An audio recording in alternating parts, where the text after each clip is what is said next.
మరొక సహాబీ Abdullah bin Abbas రజియల్లాహు అన్హు వారు. ఈయన్ని తఫ్సీరుల్ ఖురాన్ అంటారు. ఖురాన్ యొక్క తఫ్సీర్ చెప్పినటువంటి వ్యక్తి.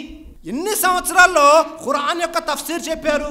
ఈయన తఫ్సీర్ని ఒక రాయి మీద ఎలాగైతే రాస్తామో చెరిగిపోకుండా అలాంటి తఫ్సీర్ చెప్పినటువంటి వ్యక్తి.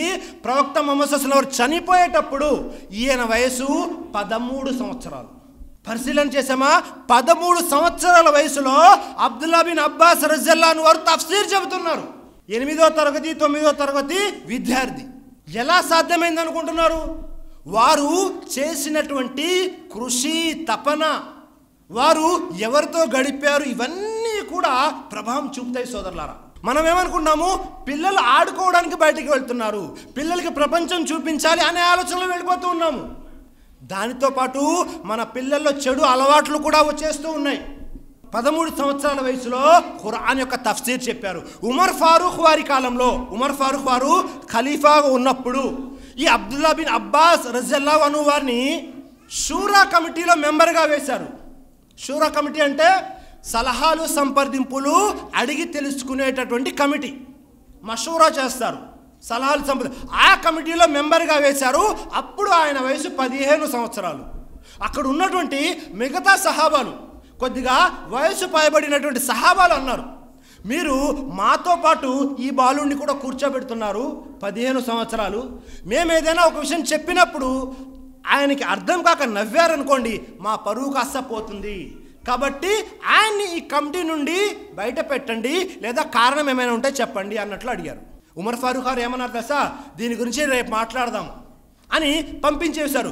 రేపు అందరినీ పిలిపించారు. ఆ సహాబాల్ని, అబ్దుల్లా బిన్ అబ్బాస్ రజియల్లాహు అన్హు వారిని పిలిపించి సూరా నసర్ చదివారు.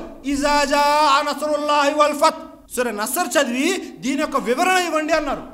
మిగతా సహాబాలందరూ కూడా దాని యొక్క అనువాదం చేశారు. అల్లా సహాయం వచ్చింది, ప్రజలు గుంపులు గుంపులుగా ఇస్లాంలోకి వచ్చేస్తూ ఉంటారు. ఓ ప్రవక్త, మీరు క్షమాపణ వేడుకోండి, అల్లాని ఎక్కువగా ఆరాధించండి అని అందరూ కూడా అనువాదం చేశారు. తరువాత అబ్దుల్లా బిన్ అబ్బాస్ రజియల్లాహు అన్హు వారిని అడిగారు ఉమర్ ఫారూక్ వారు, దీని యొక్క వివరణ ఏమిటి అని. అప్పుడు ఆయన తెలియజేశారు, అల్లా ప్రవక్త వారికి ఒక సూచన ఇచ్చాడు, ఒక సిగ్నల్ ఇచ్చాడు. మీరు ఏ మిషన్ మీద అయితే వచ్చారో, మీరు ఏ కార్యం కోసం ఇహలోకంలోకి వచ్చారో అది సమాప్తమైంది, ఇక మీకు మరణ గడియలు దగ్గర పడుతున్నాయి, ఎక్కువగా అస్తగ్ఫార్ చదవండి అని అల్లా ప్రవక్త వారికి ఒక సూచన ఇచ్చాడు అని తెలియజెప్పారు. అల్లాహ్ అక్బర్. వెంటనే ఉమర్ ఫారూక్ వారు ఆ అబ్దుల్లా బిన్ అబ్బాస్ రజియల్లాహు అన్హు అన్నీ బయట పెట్టారు. ఇప్పుడు అర్థమైందా? నేను ఈ షూరా కమిటీలో అబ్దుల్లా బిన్ అబ్బాస్ రజియల్లాహు అన్హు వారిని 15 సంవత్సరాల వయసున్న వారిని ఎందుకు తీసుకున్నాను? చూడండి, 15 సంవత్సరాల వయసు వారు ఎలాంటి అద్భుతాలు చేస్తున్నారు. మరి మన పిల్లలు 15 సంవత్సరాల్లో 13 సంవత్సరాల్లో బట్టలు ఎలా తొడగాలో తెలియదు, పెద్దవారు వస్తే ఎలా మాట్లాడాలో తెలియదు. దానికి కారణం మనము మన పిల్లల మీద చూపించేటటువంటి శ్రద్ధ.